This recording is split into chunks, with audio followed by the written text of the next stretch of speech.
मरने की बात मत करो, लेकिन मैं क्या कहूँ,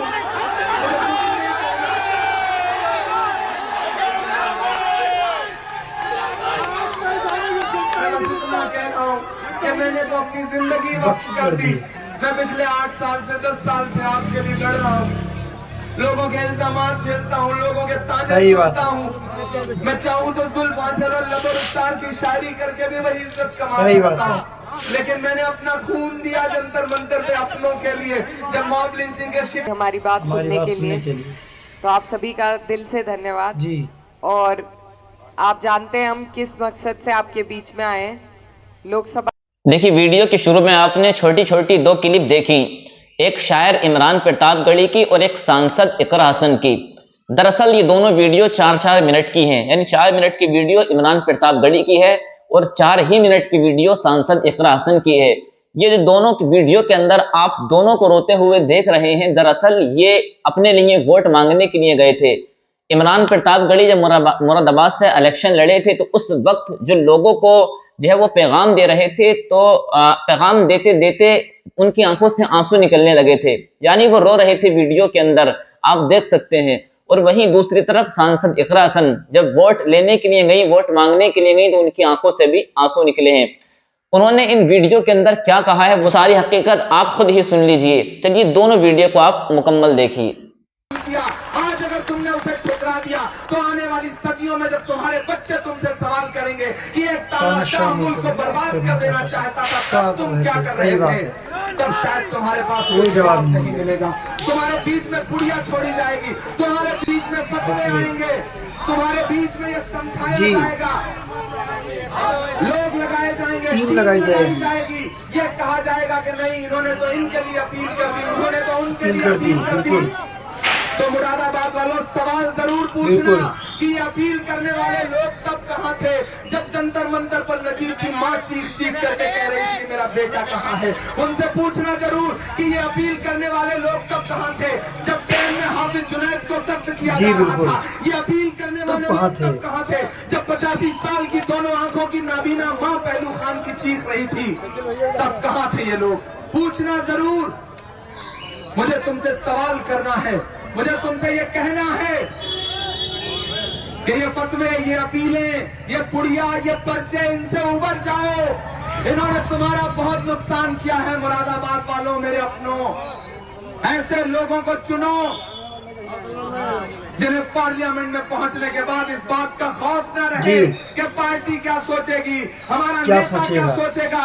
मैं सिर्फ ये सोचूंगा कि मुरादाबाद की आवाम क्या सोचेगी।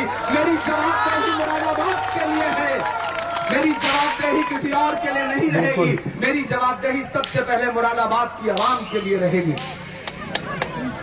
मुरादाबाद वालों, मेरे अपनों, मैं ही कहूंगा आपको, आप चाहे जो फैसला करें। मैं आपसे बहुत जज्बाती होकर गुफ्तगू कर रहा हूँ, बहुत जज्बाती होकर गुफ्तगू कर रहा हूँ। बड़ी सुकून की जिंदगी थी, ड्रिप लगी हुई है, पिछले 4 दिन से मुसलसल यहाँ से छुट्टी मिलती है। जनसभाओं के बाद 2 घंटे जनसंपर्क के बाद तो 1 बजे 2 बजे डॉक्टर के पास जाता हूँ, इंजेक्शन लेता हूँ, ड्रिप लगवाता हूँ, उसके बाद सुबह 8 बजे फिर गलियों की खाक छानने निकल जाता हूँ। क्यों कर रहा हूँ मैं ये सब, क्यों कर रहा हूँ? मुझे अल्लाह ने बहुत शोहरत दे रखी है, बहुत प्यार दिया है, बहुत कुछ दिया है, लेकिन अगर आज मैं अपनी जिंदगी दांव पे लगा करके इस जंग में कूद पड़ा हूँ तो इसका मतलब तुम नहीं समझोगे तो कौन समझेगा। मुझे तुमसे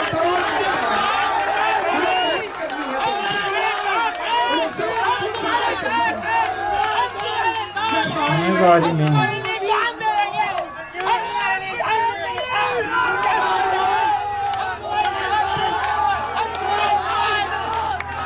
बहुत ज़्यादा कतार रो रहे हैं इमरान प्रतापगढ़ी, लेकिन लोगों ने इनके आंसुओं की कदर नहीं समझी। इमरान रो रहे थे। मैंने पहले दिन तहसील स्कूल में ये कहा कि मेरी मिट्टी मुरादाबाद की मिट्टी में मिल जाए, तो मेरी माँ ने मुझे फोन करके कहा कि तुम चुनाव हारो या जीतो, लेकिन इस तरह की बात मत करो, मरने की बात मत करो। लेकिन मैं क्या कहूँ,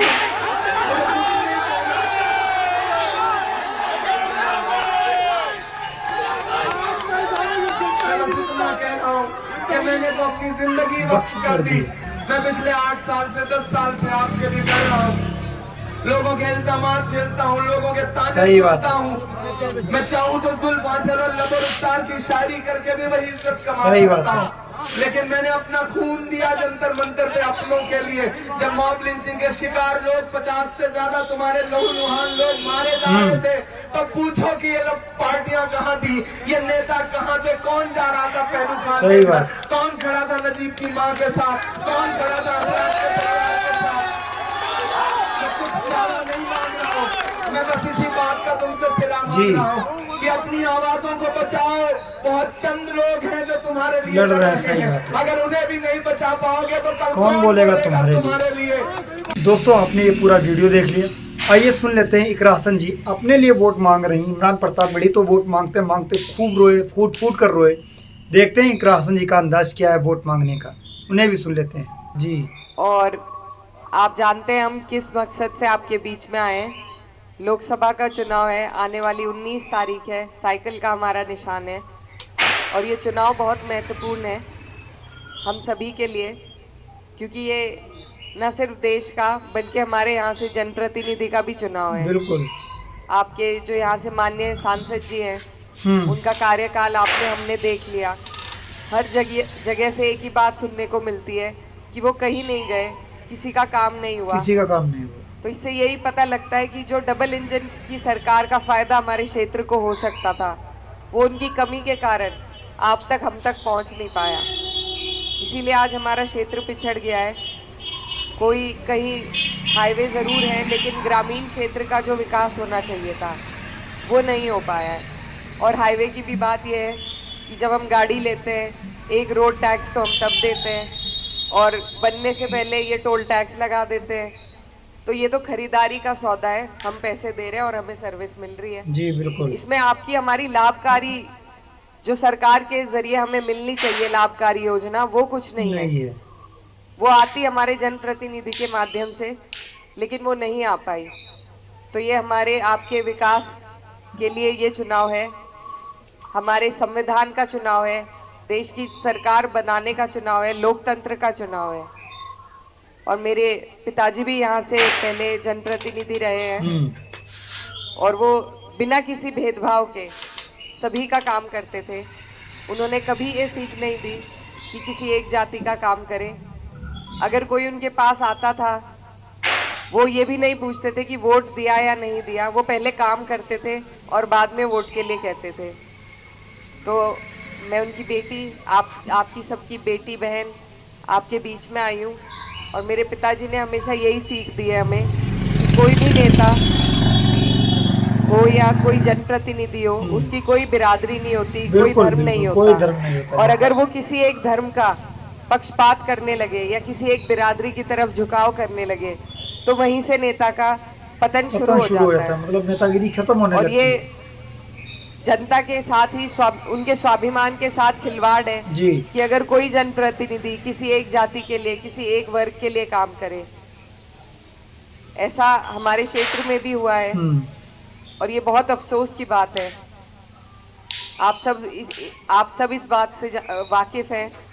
मैं बस यही कहना चाहती हूँ कि मैं आपकी बेटी हूँ और आज जो मान सम्मान आप मुझे दे रहे हैं, मुझे भी बताया गया कि गांव में एक भी मुस्लिम वोट नहीं है।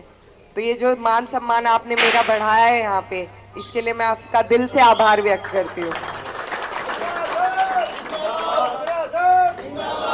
और जैसे सर्व समाज का प्यार और सम्मान आपने मुझे दिया है, मैं आपसे ये भी वादा करती हूँ कि मैं सर्व समाज की बेटी बनकर रहूंगी। मैं किसी एक समाज की, एक जाति की बेटी कभी नहीं बनूंगी। और मैं आपसे ये भी वादा करती हूँ कि जिस तरीके से आज आप मुझे प्यार दे रहे हैं, पूरे 5 साल चाहे परिणाम कुछ भी हो, मैं आपके बीच आपकी लड़ाई लड़ने के लिए, आपके सुख दुख में शामिल होने के लिए मैं हमेशा आपके बीच रहूंगी।